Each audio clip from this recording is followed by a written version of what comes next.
Hari Om. Sri Gurubhyo Namaha. Satchidananda Rupaya Vishwotpatyadihetave Tapatraya Vinashaya Sri Krishnaya Vayam Namaha. Yam pravrajantamanupetamapeta-krutyam Dvaipayano viraha katara ajuhava Putreti tanmayataya taravo bineduho Tam sarvabhuta Hrudayam munimanatosmi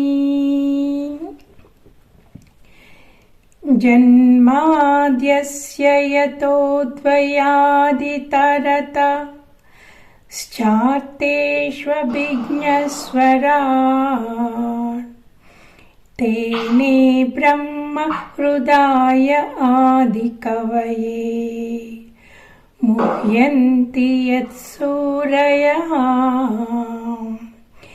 Tejo vari mrudam yadha vinimayo Yatra trisargro mrusha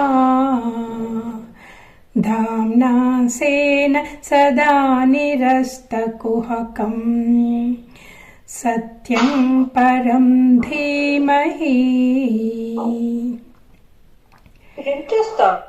Narayanam namaskritya naram chaiva narottamam devim saraswatim vyasam tato jayamudhirayet.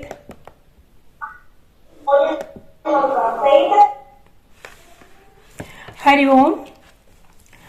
I welcome you all to this session of Bhagavatam. Yesterday we discussed mainly about the first sloka, which is Janmadasya, and in that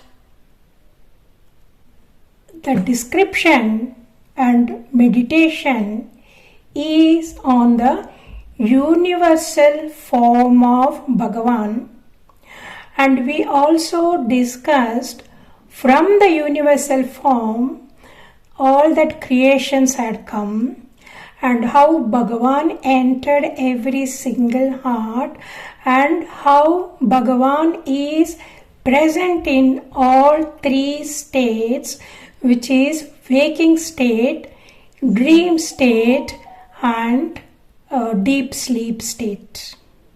Okay, so Bhagavan is in all three states within this body, and he is beyond this body also. So whatever is within the body is, the Bhagavan is covered by Maya.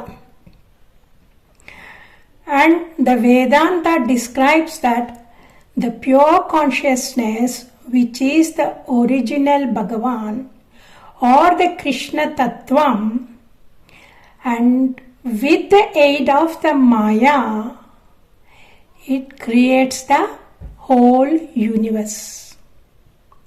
And what we are dealing with is the gross universe.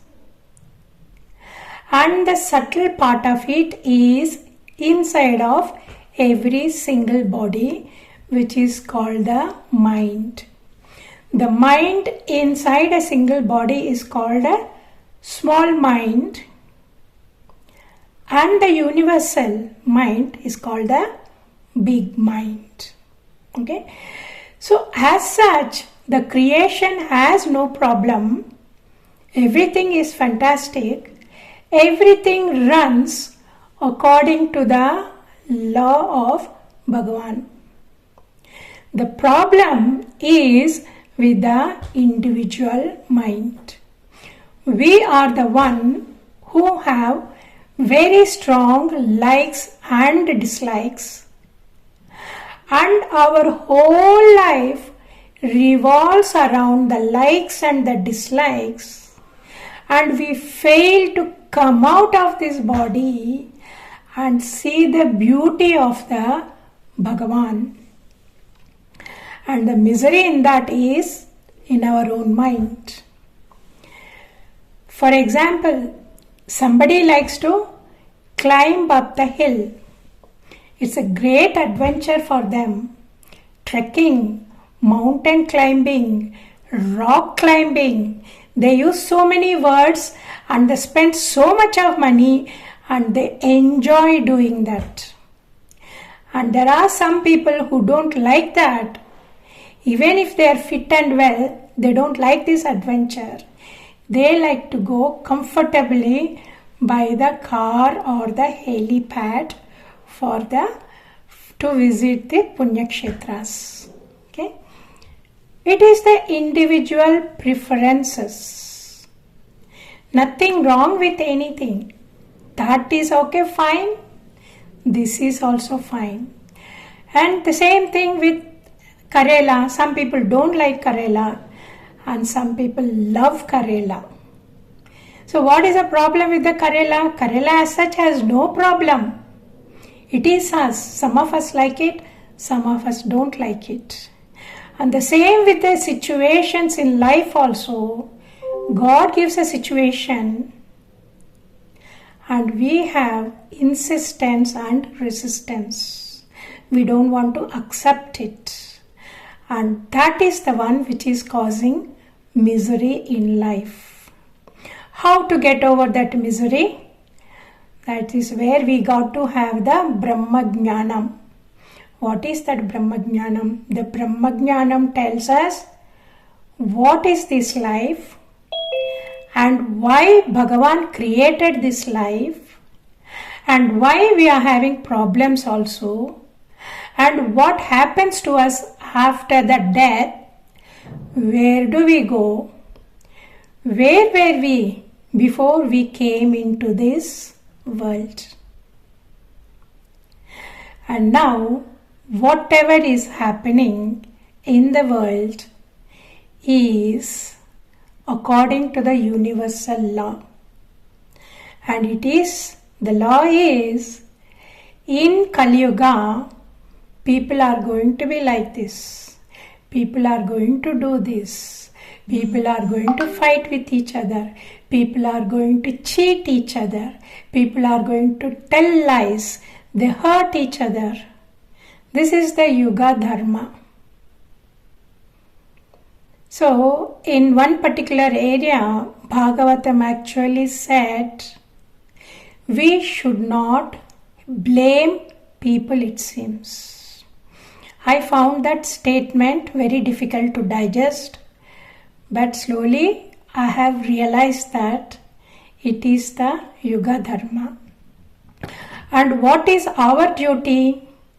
If we keep the mind outside, we will continue to struggle with our own judgments. They should not have done this, they should have done this. These people are wrong, those people are right. So the drilling will go on in the mind. And when the drilling goes on, who is the sufferer? Only we are sufferers. So one Mahatma actually said, even in Kali Yuga, we can live like in Satya Yuga, it seems. The living actually happens inside the mind. We live in our mind with our own likes and dislikes. We have our own preferences. And that is the reason why we have a problem. We get identified with the body and the body relations and the bodily events. So he said, you stay in your mind, you purify your mind, you install Bhagavan in your mind. If you can keep your mind under control, keep your mind and senses under control, what is the problem? This is exactly what they did it in the Satya Yuga. You can do it now also. And I felt that statement is very correct. Slowly, when I have cut down myself with the events outside, and I have reduced my interactions also, and put my mind only on Bhagavatam, and I've started to realize what that Mahatma said is 100% correct. And we are in the age, we are very, very comfortable. No other age had this much of facilities of you just switch on, the light comes, you open the tap, water comes, you switch on the gas stove and you can quickly finish the cooking. And it never ever happened in the past. So we are very lucky, so we don't have to waste our time on routine, mundane things. Not only wasting the time, we used to spend lot of our physical energy on that only.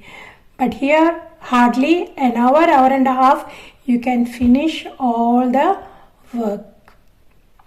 So what should we do with the rest of the time? We should focus it only on Bhagavan, nothing else. World will continue to be like this. World is designed to be like this. And we are nobody to protest about it. Okay? Whatever we can do is to, whenever there's a Punya Karyas are happening, support them. Support the Vedas. Support the Guru Parampara. Support the Ashramas. That is enough. Okay. So if we spread our knowledge and the peace, that is the greatest service we can do for the humanity. And with that idea only, Bhagavan has given all the instructions in Bhagavatam. He entered the Bhagavatam and it is the Grandhavataram of the Krishna. When we touch Bhagavatam, it is the Krishna we are touching. When we read Bhagavatam, we are reading his advice for us. When we meditate on the Bhagavatam, we are trying to implement his instructions, elevate ourselves and reach Sri Krishna. Okay? So this is what the Rishis in the Naimisharanya were doing. So yesterday we mentioned about that and we just discontinued. We concluded the class at that time. So we will start now. So this Naimisharanya is about 450 miles away from the place where Sukha Maharshi had narrated the Bhagavatam to Parikshit Maharaj. So at that time, lot of Rishis have gathered. Vasishta Maharshi, Vyasa Maharshi, Viswamitra, Gautami Maharshi, like that. So many Maharshis, they have come along with their disciples. And so many rivers had assumed the form of human and they have come to listen to Bhagavatam from the mouth of Sukha Maharshi. The mountains have assumed the form of human and they have come to listen to Bhagavatam. And all these Devatas, Kinnaras, Gandharvas, they have all come down to listen to Bhagavatam, including Narada Maharshi, who is the spiritual master of Vyasa Maharshi and who is also the spiritual master for us. And not only that, even Saraswati Devi had come to listen to that.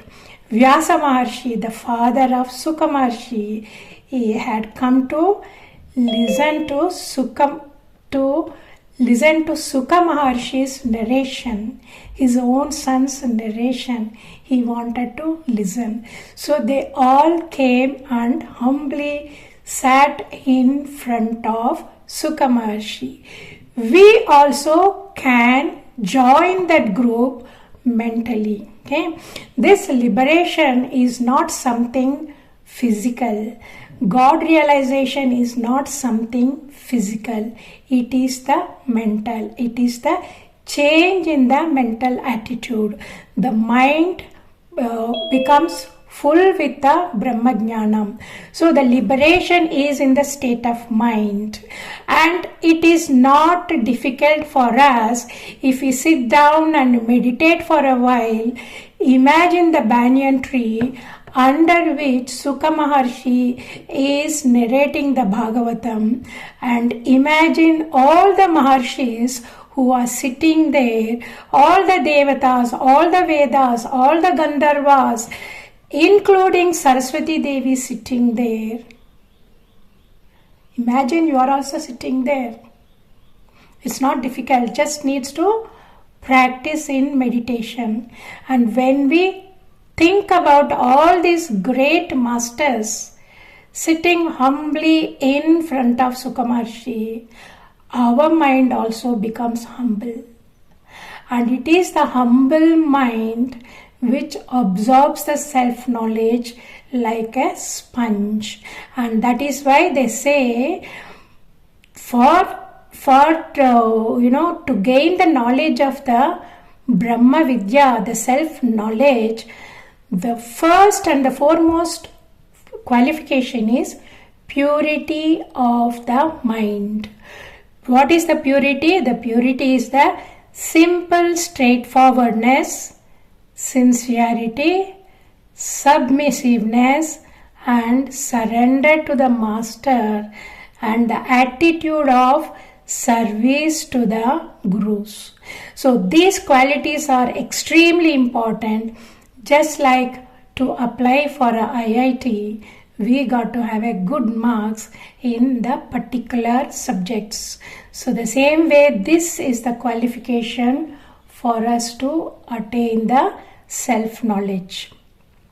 So Sutta Maharshi was there. He is one of the audiences in that group, and after finishing that Saptaham, Sutta Maharshi travelled 450 kilometers and arrived at the Naimisharanya.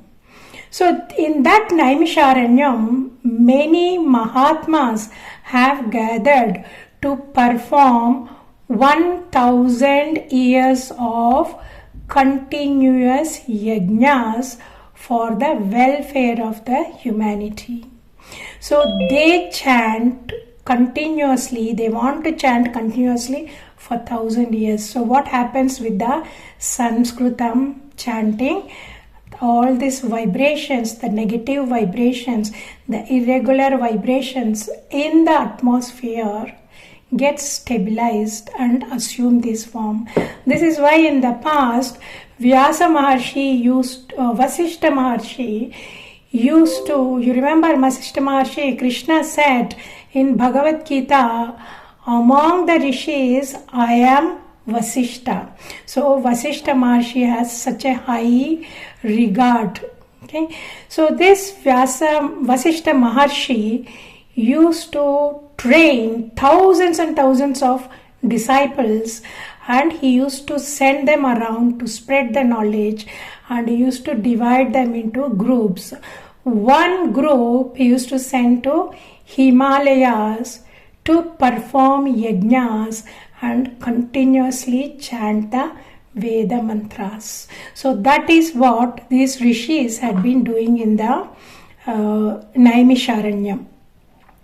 So one morning they have finished the morning duties and the ritual, and they were all sitting. There Sutta Maharshi walked in. And Sutta Maharshi, as soon as they saw Sutta Maharshi, they were all so thrilled, because Sutta Maharshi is a student of Sutta Maharshi's father was direct disciple of Vyasa Maharshi, and that disciple's name was Romaharsha Maharshi. And this Romaharsha Maharshi died when he was still young.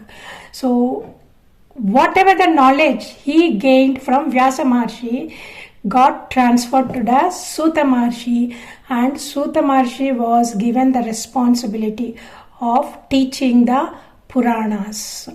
So these Mahatmas, they all know, and they were all thrilled to receive him, and they received him, and the leader of that group is called the Saunaka Rishi. And the Bhagavatam starts as the dialogue between the Suta Maharshi and the Saunaka Rishi. And Saunaka Rishi asked, "Oh Mahatma, you have studied Vedas under the spiritual master, and you also have a great experience in teaching the Vedas. So you please teach us." Okay. So what did he do? They did first, they glorified the Guru. Okay. So they have taken him as a Guru. He's a great Maharshi. He's a learned person. So the first thing they did was glorified him. So you know all the scriptures. You know how to tell us in a simple way. You please tell us. Okay. And in Bhagavad Gita, in the 4th chapter, 34th sloka, Sri Krishna says how we should approach a Guru. He said, "Tadvitti pranipatena pariprashnena shevaya upadekshanti te jnanam jnaninas tattvadarshinaha." So what he said is, you should approach the Guru in a humble way, surrender to him and offer services to him, and ask him the questions in an humble way, not for checking or not for in a critical way, which happens in the in the present generation. This is how the society has trained us. Sitting in this modern society, we were all trained to cross-question the speaker. But in those days, it was not like that. And even today, it shouldn't be like that, because the knowledge which is given to us, which is taught to us by the Guru, is not the material knowledge.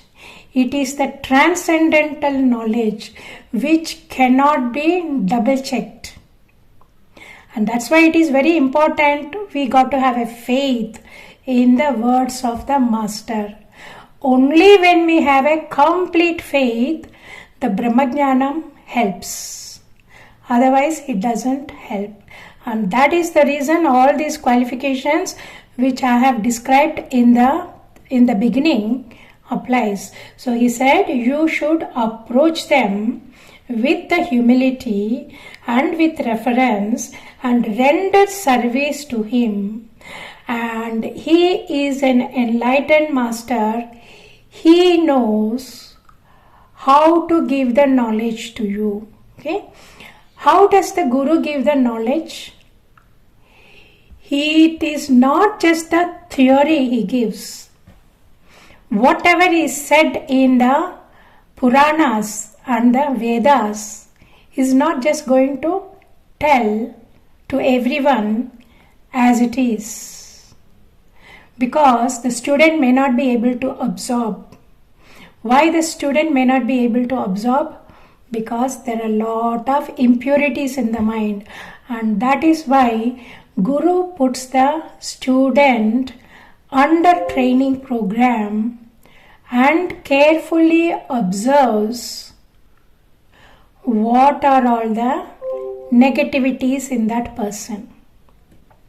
If the negativities are not taken or removed, the student is not going to get benefited from the Brahma Vidya. For this Brahma Vidya to percolate into our system, we need the purity. Just like if you want to boil the milk, that vessel got to be clean. If the vessel is not clean, that milk is going to break. So it's a waste of milk. And also, once that milk is boiled, it has to undergo a lot of processing before we convert it into the ghee. So we have to boil, then we have to put the culture medium, leave it, let it set for few hours, then take it out, then churn it, then boil the butter, and then the ghee comes out, and that ghee is offered as a ghee lamp to the Bhagavan, and ultimately it reaches Bhagavan. It is such a long process, and for that, if the vessel is not clean, the milk breaks down, and the same way, if the purity is not adequate, that knowledge is waste. And not only that, these people the people with impure mind can misinterpret and use it in a wrong way. And that is why the Guru checks the student, makes them go through that gross work first. They make them clean up the ashram, cleaning the puja room vessels, decorating the god. They are all very easy things. Anybody is ready to do it. But cleaning the ashram toilets, not everybody can do it. The one who is ready to do it is the one whose ego is already 50% dissolves. Okay, so then they choose that. So that is how they check the people. They put them on the various projects, the tough projects, and to see how that mind is becoming flexible. The mind should become flexible. It's only the flexible mind can change our ragadveshas and absorb the knowledge. So this is why one should approach the Guru. And the Mahatmas say, without approaching the Guru, God realization does not happen. Okay. Now, it is not that they are trying, they want their Guru Parampara to go, to remain. It is the process which I have described. Okay. Now, so the questions they asked is, oh Mahatma, what is the ultimate good for all humanity? Right? So they are not asking what is the way for us to realize God. So they are not asking about themselves. They are asking, what is the ultimate good for all the humanity? And the second question asked is, please tell us the essence of Vedas in a simple way. You are very knowledgeable and you have trained many students also. But unfortunately in Kali Yuga, people are dull, their memory is less, they are very weak and their minds are distracted. So you please tell the knowledge in a simple way so the people in the Kali Yuga can follow and get benefited. And what is the third question they asked? Why did Sri Krishna appear as a son of Vasudeva? And the fourth question is, please tell us about the Lord's incarnations by which He creates, He maintains and He destroys. And the fifth question they asked is, please describe the Leelavataras of the Bhagavan. And the sixth question, now Sri Krishna had left planet Earth. Please tell us. See, when Krishna was here, Dharma took shelter in Sri Krishna. But now Sri Krishna had left planet Earth. Where does Dharma takes shelter? So these are the 6 questions of Saunaka Maharshi and Suta Maharshi, who heard Bhagavatam from Suka Maharshi, is going to give the answers. So this dialogue is between Suta Maharshi and the Saunaka Maharshi. Now Suta Maharshi is going to tell us what is the information he gathered from the teachings of the Suka Maharshi. Okay. So at the beginning of giving the answers, Suka Maharshi was worshipped by Suta Maharshi. So he expressed his gratitude for receiving the knowledge from him, and he expressed his gratitude for being his guru. And then he started talking. And what is that? He said, "Oh Maharshis, I am very pleased with you all. You are concerned about the welfare of the humanity. And whatever I have learned from Suka Maharshi, I'll give you that knowledge." And what did he say? The answer for the first 2 questions. What are the first 2 questions? The first 2 questions are, what is the ultimate good for all humanity? That's number 1. What is the ultimate good for all humanity is the Bhakti Yoga. Okay. The second question is, please tell us the essence of the Vedas. What is the essence of the Vedas? Bhakti Yoga. So the answer for the first 2 questions are Bhakti Yoga. And Bhakti Yoga is the ultimate path for realization of Bhagavan. And Bhakti Yoga is the only reason why this human body is given to us. So we practice Bhakti Yoga and go back to the source, which is the God. Okay. So this is the supreme duty of all humanity. And what is it? We should offer loving devotional services to the Krishna. So when we offer services to the Krishna, it should be selfless. If you remember in the beginning of the Bhagavatam, it is said, if you want a material progress, you won't get anything from the Bhagavatam. But if you want God, if you want to surrender to Bhagavan, then you will get benefited from the Bhagavatam. So he said, the devotional services should be offered to Krishna without any motive.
Okay, so we were discussing about the supreme duty for all human beings is devotional services, and this devotional services should be selfless.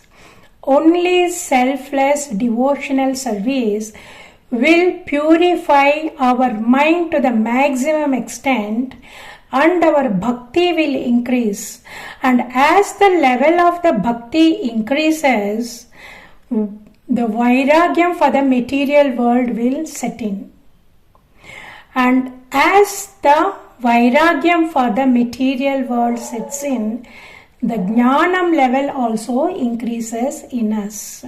Why the vairagyam is very important? Because the mind keeps leaking out all the time. The mind outside is samsara. The mind inside is jnanam. Okay? The mind outside is samsara. It keeps on jumping from object to the object, event to the event, and that mind is a restless mind, and it can never hold on to the knowledge. And if we can't hold on to the knowledge, the God connection with the Bhagavan doesn't happen. So as the level of the bhakti increases and the vairagyam increases, we get more and more established in the self-knowledge. So whatever we hear, we will be able to remember it, recollect it, and apply it in our life. And that is how the inner transformation happens. Now, how to progress in the bhakti? Okay, so it's fine. Mahatma said, you have to practice the bhakti. How to practice the bhakti? The way to practice the bhakti is to, he said, follow the varna ashrama dharma. Who created this world? Bhagavan created this world. And there is lot of things which are happening in the world, and the human beings got to take care. Okay, so the human beings got to be fed, they need to be comforted, and they need to be given the knowledge also. So that involves to make the life on earth comfortable. It involves lots and lots of departments. Somebody got to grow food, somebody got to transport it to wherever it is required, somebody got to take care of the land, and somebody got to teach us the dharma. Okay, so all these things needs to be done. So that is why Bhagavan has created all that system and put us all in different places, because the cosmos knows our tendencies, what kind of tendencies we have in the mind, and these tendencies we have accumulated these tendencies over lakhs and lakhs of janmas. Only cosmos knows. This kind of tendency is for this jiva. Therefore, I should put this particular jiva in such and such a situation. Did we choose our parentage? Did we choose our spouse? Did we choose our child? Did we choose our past, present, and the future? No, it is just happening, isn't it? We come across and we meet people, and every person we meet in life is destined for us to meet that person. Nothing is an accident in the cosmos. Everything is beautifully designed by the cosmic intelligence. So this is why when we have this knowledge, we will not have any insistence or resistance about the place we are in, the place of birth, the situations we are in, and what we are going through. It is meant to happen only for our own good. So when you go to a hospital, the doctor will prescribe, just give some antibiotics to somebody and he will send that person home.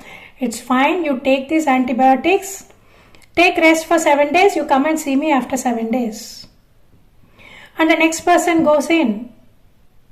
And then he may prescribe, look, your disease, it is a little bit more advanced. Stay in the hospital just for 3 days. We'll give you IV injections, IV drips. You will get better. Hopefully, 3 days later, you will be able to go home. Okay. Now, why did the doctor give oral antibiotics to somebody and intravenous antibiotics to the other person? He doesn't have any priorities. This person has a problem and this person needs to be dealt with that like that. And a third person might come, and the third person, he will say, oh, your leg is very badly damaged. It's only that toe is very badly damaged. You need to have an amputation. The doctor knows, isn't it? So the same way, the cosmic intelligence knows what we have to go through. These are not punishments. The distress we go through in life, the disappointments, the insults, the cheatings, everything, whatever we go through in life is a purification process. And that is why they say, if you want to surrender to Bhagavan, you got to have a full faith. If you don't have full faith, the mind keeps on having this insistence and resistance, and then waste our life as a human being on the planet Earth. And the life as such in the Kali Yuga is only about 70 to 80 years. Very, very few people live beyond 80. Okay, most of the people by 60, 65, they would have gone. Right? So, life is short. On top of it, it's a restless mind. So, this is why it's very important to have a faith, full faith. Surrender. What does it mean by surrender? Surrender means accepting whatever happens to me is decided by Bhagavan. And it is for my own good. Okay. So once one person was crossing the boat. And there was a sadhu sitting in that boat. And this person is a businessman. And so there are some people who don't like sadhus. They feel the sadhus are a total waste and they are a burden on the society. So this person is one of those, and he asked that sadhu, what do you do? And sadhu said, I dedicated my life to Bhagavan. All I do is think of Bhagavan.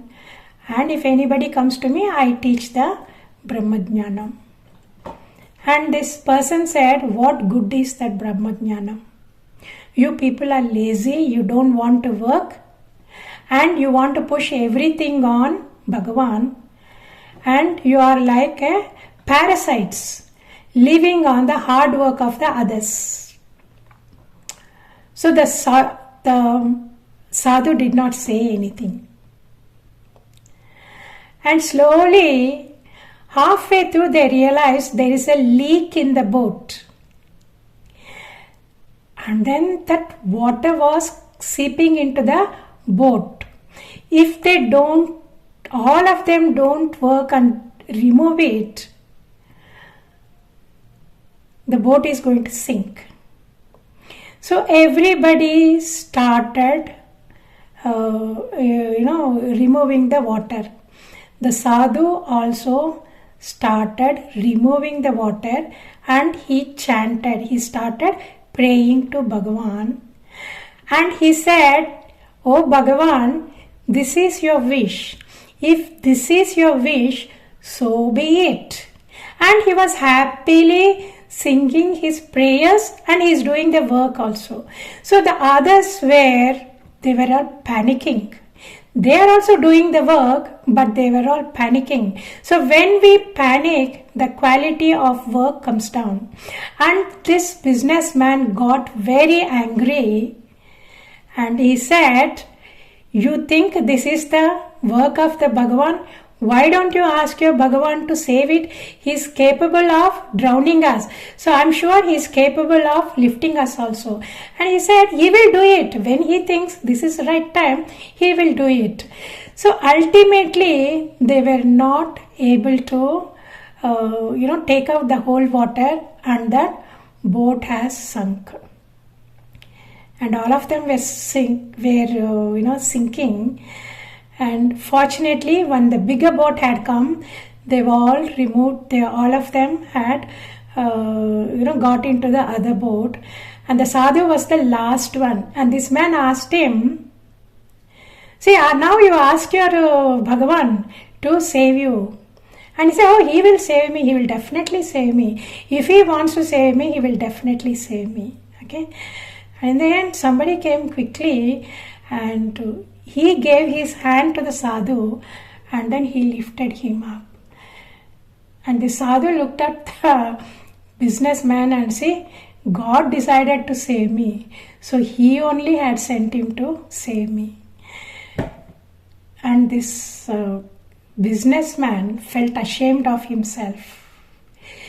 Because he had undergone through, the business people, their mind is always on the money. The first thing they think of is any disaster, how to save the money. Okay, so his mind was so troubled by what is happening, what is going to happen to him, and what is going to happen to his business. So he was so agitated with that. And sadhu is there. Sadhu also underwent the same process only, but he was very happily singing. Because he had so much of faith. And even if he died also, it wouldn't have made any difference to him because he would have happily died thinking, oh Bhagavan, you want to take me? Good, I am very happy, I am coming to you. And that is the advantage of listening to the stories of the masters. Now, here, how to progress in the bhakti. So we have to follow the Varna Ashrama Dharma. This Varna Ashrama Dharma purifies the mind. So what does it mean by purification of the mind? We think we achieve something and we work very hard. But do we get the results we expect? We don't get the results we expect, no matter how hard we work. Sometimes the results are the same as our expectation. Sometimes they are less than our expectation. Sometimes they are much more than our expectation. Then we feel very happy, God blessed us. And sometimes they are totally opposite to our expectation. This is that sloka karmanyevadikaraste ma phaleshu kadachana. For this, our Puja Swamiji said one small story. He said, suppose you are crossing the road to catch a bus. So you crossed the road and the bus had just come and you caught the bus and you went away. Fine? So this is equal to your expectation. Suppose you cross the road and you are standing there and your friend had come in the car and your friend noticed, oh, you are waiting in the bus stop. Come on, I am also going that side. Come, I'll drop you there. So this is more than expected. And sometimes we cross the road and by the time we cross the road, the bus goes away. So it is less than what we expected. And sometimes when we cross the road in a hurry, not looking this side or that side, we get knocked down by the vehicle, and the next time we open the eyes or in the ICU. This is opposite to our expectation. Our action is the same. We want to cross and we are crossing the road. We want to cross the road and go somewhere. The action is the same.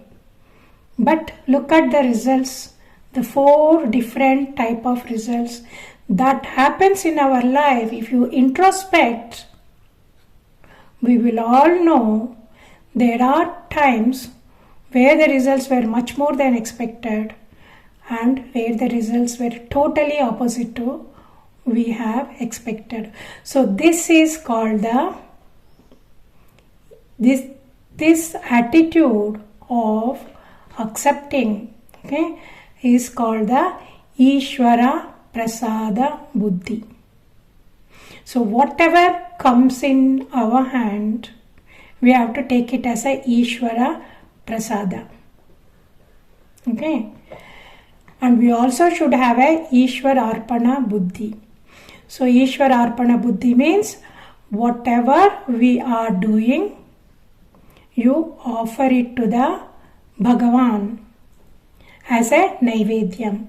That is the Karma Yoga attitude. And that Karma Yoga attitude comes only when we carry on our Varnashrama dharmas according to the law of the world we are living in. And this social order is for the harmonious living of the society. And who gave this idea? This idea actually had come from our Puranas itself. They have given the guidelines and how a human being should behave, and so that we progress spiritually. And what is the other one to progress? See, one Mahatma actually had given 14 stages. 14 stages of progress in the bhakti path. Okay, the first is the get the mercy of the great souls. So that means approach a guru. Okay, without approaching a guru, we are not going to get anywhere. So he said, first approach a guru. The second is offer seva to the master. Third is have a faith. What the master does is good for me. What master says is 100% true. The fourth stage is the take the shelter of the lotus feet of the guru, which means surrender to the guru. Only when we surrender to the guru, we learn to surrender to the higher power. So we can't directly surrender to the higher power. We know it is Krishna, we know he is in charge of everything, but it is very difficult, So we need somebody, it's like a mock exam. So we have to practice it with the guru and we perfect it. Then our surrender to the Bhagavan becomes the total. So offer services and surrender to the Bhagavan and develop association with the other devotees. Then along with the devotees, carry on bhajans, perform bhajans. So you have a guru, you have association of the devotees, and you are doing the group chanting and the bhajans, automatically the bhakti level goes up. So what happens to the mind? The restless mind starts settling. And the settled mind, the steady mind, is the one which is ready to taste the knowledge, taste the sweetness of the knowledge and Bhagavan. Then what happens once you start tasting the taste? We get attached to it. the mind gets attached to it. And when the mind is attached to the Bhagavan, the intimacy with the Bhagavan increases and the bhava becomes more and more. So the various types of bhavas there, which we will discuss in the future classes. So the bhava, you develop the intense relationship with the Bhagavan. Bhagavan is actually bhava priya. He wants to know our emotions, what kind of emotion we have towards him, and he reciprocates accordingly. So the next stage is the bhava, and when the